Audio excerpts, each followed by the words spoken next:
आपण इयत्ता 9वीचा इतिहास बघणार आहोत।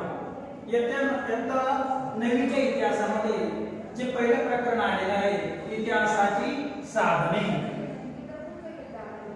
याविषयी आपण माहिती बघणार आहोत। इतिहासाची साधने या प्रकरणामध्ये अनेक गोष्टी आलेल्या आहेत।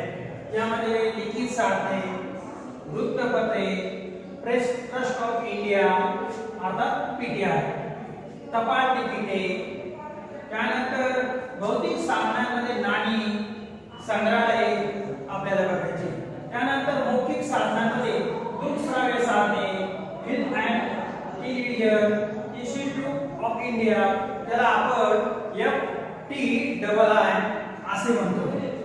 तर आतापर्यंत आपण प्राचीन, मध्ययुगीन आणि आधुनिक भारताचा इतिहास अभ्यासला, परंतु या वर्षी मात्र आपण स्वातंत्र्योत्तर कालखंडातील भारताचा इतिहास आपण अभ्यासणार आहोत। आधुनिक काळामध्ये आपण इतिहासाची साधने जर बघितली तर यामध्ये लिखित साधने, भौतिक साधने, मौखिक साधने व दृकश्राव्य या साधने अशा प्रकारची साधने आपल्याला दिसून येतात। म्हणजे आधुनिक काळात इतिहासाचे लेखन करताना आपल्याला प्रादेशिक, राज्यस्तरीय, राष्ट्रीय आणि आंतरराष्ट्रीय पातळीवरील साधनांची मदत घ्यावीच लागते। या साधनांच्या मदतीनेच आपल्याला इतिहासाचे लेखन करता येते। तर मग आपण या पाठामध्ये पहिला मुद्दा लिखित साधने आपण बघूया। आता लिखित साधनामध्ये काय काय येतं तर जे काही हाताने लिहिलेले साहित्य असतं ते सर्व साहित्य या लिखित साधनांमध्ये येते। यामध्ये वृत्तपत्रे, नियतकालिके, रोजनिशी जी दररोज दैनंदिन जी रोज लिहिली जाते, त्यानंतर ग्रंथ, वेगवेगळे ग्रंथ असतील, पत्रव्यवहार, त्या काळातील राजांनी केलेले पत्रव्यवहार, त्यानंतर अभिलेखागारातील कागदपत्रे, अभिलेखागार म्हणजे काय? ऐतिहासिक दस्तऐवज ज्या ठिकाणी जतन केले जातात त्या ठिकाणाला आपण अभिलेखागार असे म्हणतो। भारताचे राष्ट्रीय अभिलेखागार कुठे तर नवी दिल्ली, आशिया खंडातील सर्वात मोठे हे अभिलेखागार आहे। आधुनिक काळामध्ये आपण जर बघितलं तर वृत्तपत्रांना खूप महत्त्व आलेले आहे। या लिखित साधनांमध्ये आपण अभिलेखागारातील कागदपत्रे बघितले, सरकारी गॅजेट महत्त्वाची जी कागदपत्रे आहेत सरकारची ती, टपाल तिकिटे आणि पोस्ट वाङ्मय, वेगवेगळे साहित्य, तर ते अशा प्रकारची ही लिखित साधने आपल्याला दिसतात जी हाताने लिहिलेली असतात। त्यानंतर आपण आपल्या पाठामध्ये लिखित साधनांमधला पहिला मुद्दा बघणार आहे वृत्तपत्रे। आता वृत्तपत्र जर बघितलं आधुनिक कालखंडातील वृत्तपत्र हा लोकशाहीचा चौथा स्तंभ समजला जातो। आपण जर बघितलं 1961 ते 2000 पर्यंत या वृत्तपत्रांना खूप महत्त्व प्राप्त झालेले होते। छापील माध्यमांनाही जे काही छापील माध्यमे म्हणजे वृत्तपत्र त्या सर्वांना खूप महत्त्व प्राप्त झालेले होते। असं म्हणलं तरी चालेल की वृत्तपत्राला त्यावेळेला दुसरा पर्याय नव्हता। वृत्तपत्रामधून आपल्याला वेगवेगळी माहिती प्राप्त होत होती, परंतु 2000 नंतर जर आपण बघितलं भारतात उदारीकरण सुरू झाले आणि इंटरनेट म्हणजे काय आंतरजालचा सार्वत्रिक प्रसार सुरू झाला आणि मग ही जी छापील माध्यमे होते अर्थात वृत्तपत्र, या वृत्तपत्रांना एक प्रकारे एक दुसरा पर्याय म्हणजे कोणता इंटरनेट म्हणजे आंतरजाल हा पर्याय त्या ठिकाणी उपलब्ध झालेला आपल्याला दिसून येतो। म्हणजे छापील माध्यमांकडे लोकांचं थोडंसं दुर्लक्ष होऊ लागलं, परंतु आज जर बघितलं तर छापील माध्यमांचं म्हणजे वृत्तपत्रांचं हे जे सामर्थ्य अजूनही कमी झालेलं आपल्याला दिसून येत नाही. वृत्तपत्रे आपण जर बघितलं वृत्तपत्रामधून आपल्याला आपल्या राष्ट्रातील एवढंच नाही आंतरराष्ट्रीय दुसऱ्या देशातील ज्या काही घडामोडी आहेत त्या घडामोडी समजतात. राजकारण कळतं, कलेविषयी आपल्याला माहिती मिळते, क्रीडेविषयी आपल्याला माहिती मिळते, समाजकारणाची आपल्याला माहिती मिळते आणि सांस्कृतिक घडामोडी आपल्याला या वृत्तपत्रामधून समजत असतात. याचा अर्थ काय की मानवी जीवनाशी संबंधित असणाऱ्या सर्वच गोष्टी या वृत्तपत्राच्या माध्यमातून आपल्याला समजतात. राष्ट्रीय पातळीवर काम करणाऱ्या वृत्तपत्रांनी आपल्या प्रादेशिक आवृत्त्या सुरू केलेल्या आपल्याला दिसतात. त्यांच्या विविध विषयाची माहिती देणाऱ्या पुरवण्या सुद्धा आपल्याला दिसतात. छापील माध्यमात चळवळीची मुखपत्रे, राजकीय पक्षांची दैनिके किंवा साप्ताहिके जी आठवड्याला निघतात, साप्ताहिके, मासिके जी महिन्याला निघतात आणि वार्षिके ही बी महत्वाची आहे. वार्षिके म्हणजे काय तर वर्षाच्या शेवटी वर्षभरातील ज्या महत्वाच्या घटना असतात त्यांचा आढावा घेणारा किंवा आढावा घेणारी ही वृत्तपत्रे त्यांना आपण वार्षिके म्हणतो.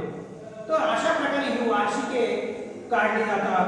त्यातून आपल्याला वर्षभरातील प्रमुख घटना समजायला मदत होते. त्यानंतर आपण या पाठामध्ये तिसरा पॉइंट बघणार आहे press trust of India. Press trust of India याला शॉर्टकट मध्ये काय म्हणतात पीटीआय.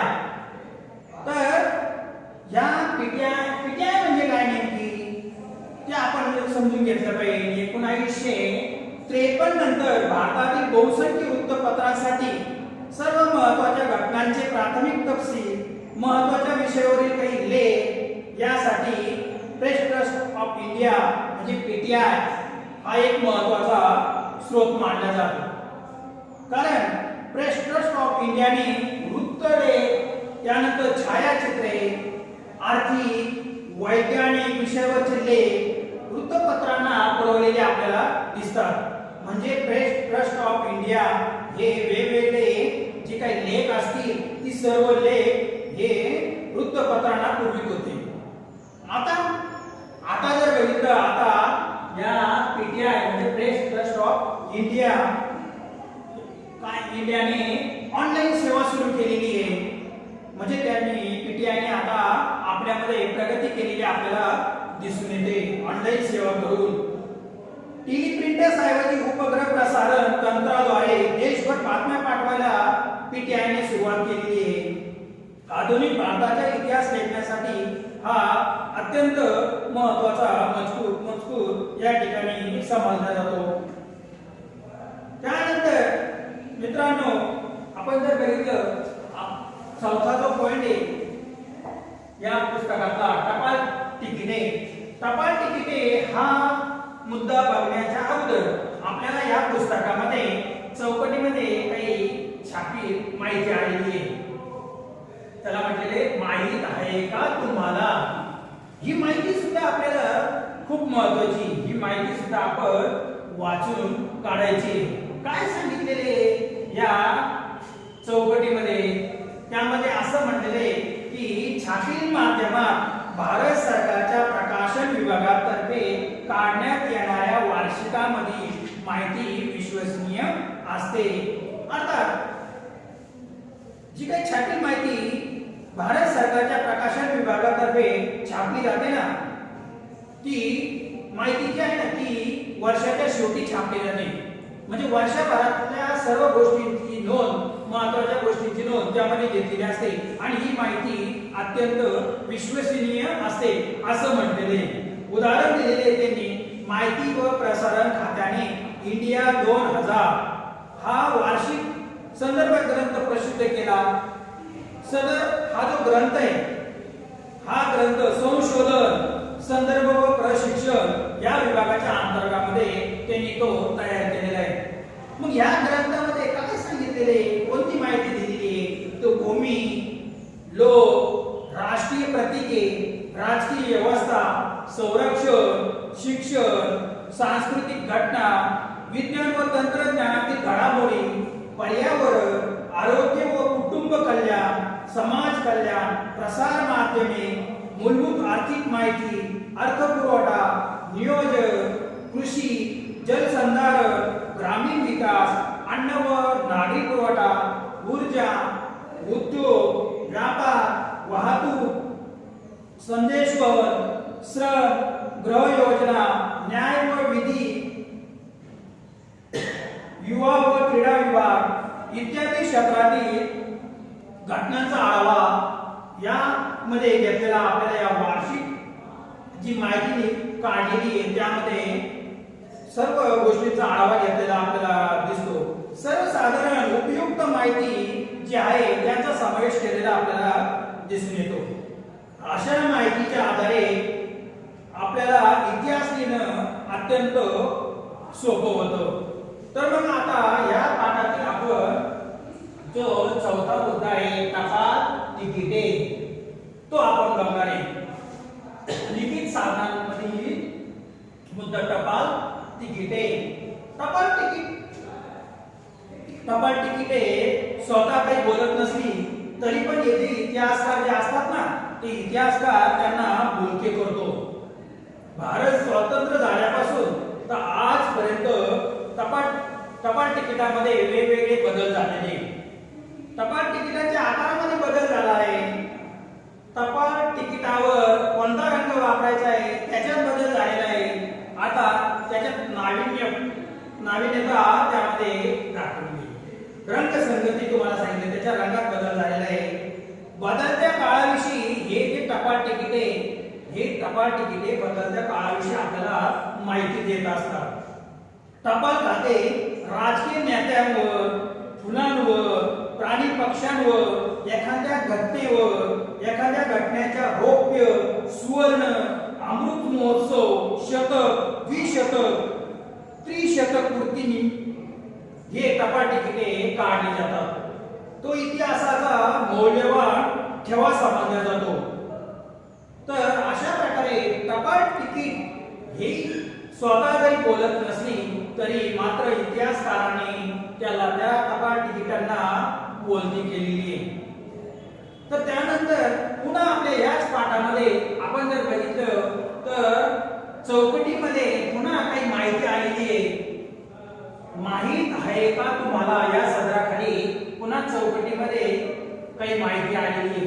आणि ही जी माहिती ना आता मी तुम्हाला जी माहिती दिली ना टपाल तिकिटे त्याविषयीच माहिती ही आलेली आपल्याला दिसून येते. काय म्हटलेले काय माहिती यामध्ये आपण पुन्हा ती बघूया. तर 1977 मध्ये भारत सरकारने जाल कपूर हे टपाल तिकीट प्रसिद्ध केले. जाल कपूर हे टपाल तिकीट या विषयाचे जागतिक पातळीवरचे अभ्यासक होते. आता टपाल तिकीट ज्या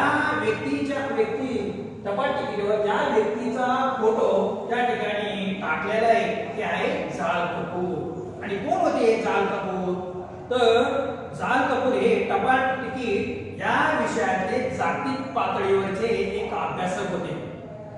मुंबईत फारसी कुटुंबात जन्मलेल्या कपूर यांनी इंडिया स्टॅम्प जनरलचे संपादक म्हणून काम केलेले आपल्याला दिसते. भारतातील पहिल्या टपाल तिकीट संग्राहक ब्युरोचे ते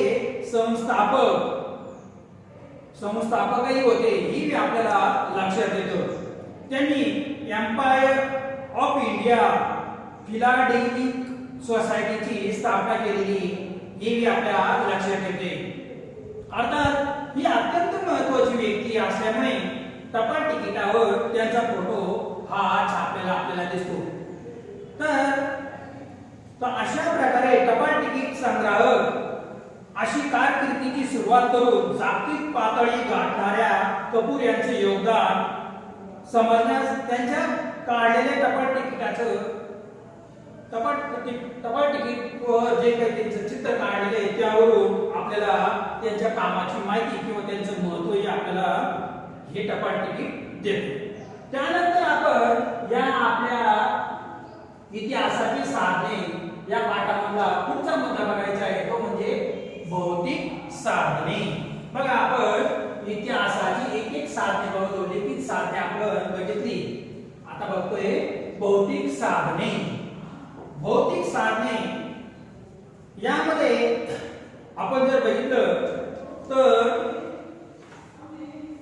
पुस्तकामध्ये आपल्याला या भौतिक साधनामध्ये कशा कशाचा समावेश होतो त्याची माहिती इथे दिली आहे। या भौतिक साधनांमध्ये नाणी, प्रार्थना स्थळे, दैनंदिन वापरातील वस्तू, राजमुद्रा, अलंकार, वस्तू संग्रहालय, पेहराव, आधुनिक स्थापत्य या आणि इतरही अनेक गोष्टी या भौतिक साधनांमध्ये आलेल्या आपल्याला दिसून येतात। त्यापैकी आपण सर्वप्रथम नाणीची आपण माहिती बघूया। नाणीच्या माध्यमातून आणि बदलत गेलेल्या नोटांच्या छपाईमधून आपणास इतिहास समजतो। विद्यार्थी मित्रांनो, नोटा छपाईचं जे काम आहे ते रिझर्व्ह बँक ऑफ इंडिया करत असते आणि या रिझर्व्ह बँक ऑफ इंडियाचे मुख्य कार्यालय हे मुंबई या ठिकाणी आहे। आपल्याला इथेही प्रश्न विचारले जातो की रिझर्व्ह बँक ऑफ इंडियाचे मुख्य कार्यालय कोठे आहे, तर मुंबई या ठिकाणी रिझर्व्ह बँक ऑफ इंडियाचे कार्यालय आपल्याला दिसून येते आणि ही रिझर्व्ह बँक ऑफ इंडिया ही नोटा छापण्याचे काम करते, हे लक्षात ठेवलं पाहिजे। 1950 पासून तर आतापर्यंत नाणी, त्या वापरलेले धातू, त्यांचे आकार, त्यावरील विषय वैविध्य यावरून आपणास समकालीन भारतातील महत्त्वाचे प्रश्न समजतात। अर्थात आपण जर बघितले आजही अनेक व्यक्ती जुनी नाणी जमा करून ठेवतात। जुनी नाणी जमा करण्याचा त्यांना छंद असतो, म्हणजे त्या त्या काळात किती नाणी होऊन गेलेली आहे। उदाहरणार्थ लोकसंख्या नियंत्रणात ठेवण्याचा संदेश देणारी नाणी, कारण त्या नाणीवर आपल्याला बघा आपण जुनी नाणी जर बघितली त्या नाणीवर आपल्याला काही चित्र दिसतात। मग ती चित्र कशाची असतात, त्या काळातील काहीतरी महत्त्वाचा संदेश देणारी ती चित्र असतात। तर या ठिकाणी म्हटलेले लोकसंख्या नियंत्रणात ठेवण्याचा संदेश देणारी नाणी। तर नाण्यांवर अशा प्रकारे एक व्यक्ती आणि त्याच्या शेजारी दोन म्हणजे मुलगा आणि मुलगी किंवा पती पत्नी आणि त्यांच्या शेजारी मुलगा आणि मुलगी जर नाणीवर आपल्याला दिसत असतील तर आपल्याला त्यातून काय दिसतं की लोकसंख्या नियंत्रणात ठेवली पाहिजे। त्यानंतर काही नाणींवर शेती विषयक चित्र आलेले, आता गव्हाच्या ज्या ओंब्या असतात त्यांची चित्र आपल्याला दिसतात, म्हणजे शेतकऱ्यांचं महत्त्व सांगणारी ती नाणी आपल्याला दिसतात। त्यानंतर आपण बघणार आहोत संग्रहालये। भौतिक साधनांमधलं दुसरा घटक आपण बघणार आहोत संग्रहालये। तर संग्रहालय यामध्ये जर आपण बघितलं तर वस्तू, हत्यारे, ग्रंथ, शिल्प यांचे कलात्मकतेचे मांडलेले कायमस्वरूपी प्रदर्शन केलेले असते, म्हणजे ज्याला वस्तू संग्रहालय आपण म्हणतो। त्या संग्रहालयामध्ये आपल्या राज्याची वैशिष्ट्ये दर्शवणारी ही काही माहिती, काही वस्तू त्या ठिकाणी ठेवलेल्या असतात। छंद असणारे संग्राहक आपली खाजगी संग्रहालये उभी करतात। आता ही संग्रहालय यावर आपल्याला काय दिसते की संग्रहालय सरकारी पण असतात आणि खाजगी पण असतात। छत्रपती शिवाजी महाराज वस्तू संग्रहालय जर आपण बघितलं ते मुंबई या ठिकाणी आहे।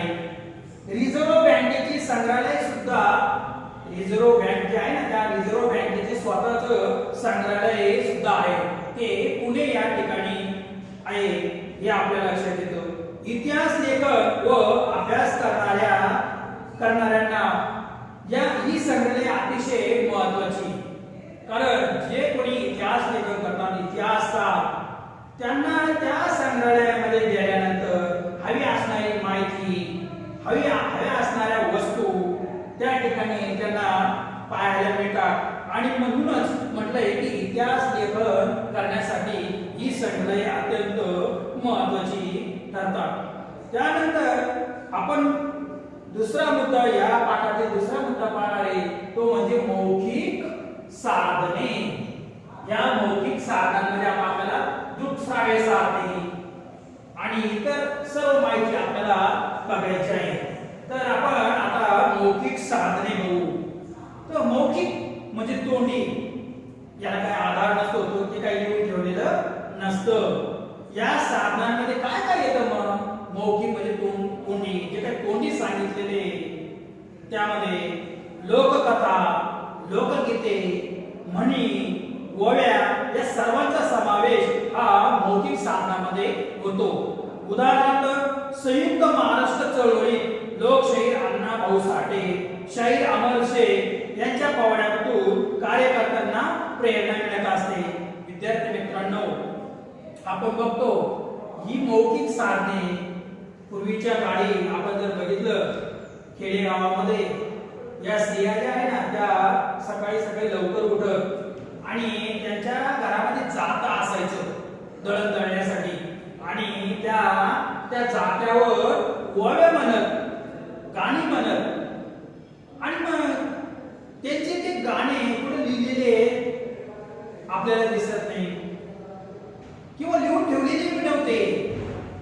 ते जे त्यांच्या मनामध्ये जे विचार आहे ते विचार ते प्रकट करायचे. म्हणजे अशा प्रकारे ही मौखिक साधने आहे. त्यानंतर त्यामध्ये आपण पुढचा मुद्दा बघणार आहे दृक्श्राव्य साधने. दृक्श्राव्य अर्थात दिसणारे, आपल्याला त्या ठिकाणी बोलणारे, दिसणारे असे साधन कोणते मग? यामध्ये दूरदर्शन, चित्रपट आणि आंतरजाल. आंतरजाल म्हणजे इंटरनेट. या सर्व साधनांना आपण दृक्श्राव्य साधने असे म्हणतो. या साधनांमधून आपल्याला आपल्या देशातील नाही तर परदेशातल्या सुद्धा काही महत्त्वाच्या घडामोडी आपल्याला पाहायला मिळतात.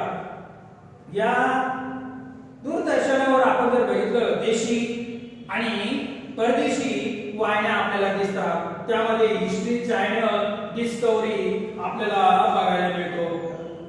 तर त्यामधून आपल्याला इतिहासाची भरपूर अशी माहिती आपल्याला उपलब्ध होत असते. पुन्हा याच पाठामध्ये आपल्याला पुन्हा एकदा चौकटीमध्ये काही माहिती दिलेली आहे. काय म्हणलेले? करून पहा. म्हणजे एखाद्या घटनेचे साहित्यात कसे प्रतिबिंब उमटते आणि कवी एखाद्या घटनेकडे कसे बघतो याचे एक उदाहरण कविवर्य कुसुमाग्रज यांच्या आवाहन या भारत युद्धाच्या पार्श्वभूमीवर रचलेल्या कवितेत दिलेले आहे. त्यांनी म्हणलेले बर्फाचे तट पेटून उठले सदन शिवाचे कोसळते रक्त आपुल्या प्रिय आईचे शुभ्र हिमावर ओघळते आसुरांचे पदभ्रष्ट लागुनी आज सतीचे पुण्य मळे अशा घडीला कोण करंटा तटस्थेने दूर खडे कृतांत ज्वाला द्वेषाची ना कोणाच्या हृदयात जळे साम मंत्र तो सरे रणाची नौबत आता धडधडते रक्त आपुल्या प्रिय आईचे शुभ्र हिमावर ओघळते. म्हणजे अशा प्रकारच्या अनेक घटनांवर आधारित लिहिलेल्या साहित्याचा शोध आपल्याला इंटरनेट म्हणजे आंतरजालाच्या द्वारे घेता येतो. इंटरनेट या आंतरजालाच्या द्वारे आपल्याला जगातील सर्व माहिती त्या ठिकाणी उपलब्ध करून घेता येते. त्यानंतर आपल्याला बघायचं आहे film and television institute of India म्हणजे FTII. तर भारत सरकारने पुणे या ठिकाणी 1960 साली लोक शिक्षण देण्याच्या हेतूने film and television institute of India या संस्थेची स्थापना केलेली आहे. राजकारण, समाजकारण, कला, क्रीडा आणि संस्कृती या विविध क्षेत्रातील महत्त्वाच्या घटनांवर आधारित वृत्तपट इंडियन न्यूज रिव्ह्यू या संस्थेने तयार केलेले. समाजाचे नेतृत्व करणारे व्यक्ती देशासाठी योगदान देणारे व्यक्ती आणि महत्त्वाच्या स्थळांची माहिती देणारे अनुभवपट या विभागाने तयार केलेले आपल्याला दिसून येतात। आधुनिक भारताचा इतिहास लिहिण्यासाठी हे वृत्तपट व अनुभवपट आपल्याला उपयोगी ठरलेले आपल्याला या ठिकाणी दिसून येतात। विद्यार्थी मित्रांनो, आतापर्यंत आपण आधुनिक भारताच्या इतिहास लेखनासाठी उपयुक्त असणारी ही वेगवेगळी साधने आपण या ठिकाणी बघितली। 21व्या शतकात काळ वेगाने बदलतोय आणि मग ही साधने जी बघितली ना, ही साधनं सुद्धा आज आपल्याला या 21व्या शतकामध्ये बदलणाऱ्या काळामध्ये ही साधनं आपल्याला अपुरी वाटतात। आणि मग आता सामूहिकपणे आपण जर बघितलं तर उदाहरण जर आपण जर बघितलं तर घरगुती टेलिफोन, पूर्वी घरगुती टेलिफोन होता, आता त्याची जागा मोबाईलने घेतलेली आहे। आणि तर घरगुती टेलिफोन ते मोबाईल असा हा प्रवास आपल्याला आज दिसून येतो। या प्रवासामध्ये पेजर नावाचे साधन संपर्कासाठी आले होते। हे जे साधन जेवढ्या वेगाने आले ना, तेवढ्याच वेगाने ते संपुष्टात सुद्धा आलेले आपल्याला दिसून येते। कारण आंतरजाल म्हणजे इंटरनेट मध्ये खूप प्रगती झालेली आहे। या इंटरनेट द्वारे आपण आज जर बघितलं, प्रचंड अशी माहिती आपल्याला इतिहासाचा अभ्यास करण्यासाठी आज उपलब्ध होते। आणि ती जी माहिती आहे त्या माहितीची सत्यता, त्या माहितीची यथार्थता, आता ती माहिती खरी आहे की खोटी आहे हे आपल्याला तपासून घ्यावे लागते। इतिहासाचा सर्व साधनांच्या आधारे अभ्यास करणे सहज साध्य झाले आहे। अशा प्रकारे विद्यार्थी मित्रांनो, इतिहासाचा सर्व साधनांच्या आधारे अभ्यास करणे आज सहज साध्य झालेले आहे। तसेच ही सर्व साधने आधुनिक काळातील असल्यामुळे त्यांची उपलब्धता सुद्धा आपल्याला लवकर होते। इतिहास हा जगातील सर्व अंगांना स्पर्श करणारा असा हा एक विषय आणि म्हणून या ठिकाणी या सर्व साधनांची अत्यंत महत्त्वपूर्ण माहिती आपण या पाठामध्ये बघितलेली आहे। तर मित्रांनो, या ठिकाणी आपण काय बघितले बघा, तर या आपल्या इतिहासाच्या पहिल्या प्रकरणामध्ये आपण कोणतं पहिलं प्रकरण, ते इतिहासाची साधने। या प्रकरणामध्ये आपण इतिहासाची जी लिखित साधने, भौतिक साधने, मौखिक साधने या सर्व साधनांचा आपण अभ्यास केलेला आहे। परंतु विद्यार्थी मित्रांनो, ही सर्व साधने आज आपण जर बघितलं या बदलत्या काळामध्ये काय होतंय, अपुरी पडत आहे। आता वेगवेगळी आधुनिक काळामध्ये इतिहासाची वेगवेगळी साधने आपल्या समोर येत आहेत। तर अशा प्रकारे आज आपण इतिहासाची साधने हे इतिहासाचं पहिलं प्रकरण या ठिकाणी आपण बघितलं। धन्यवाद।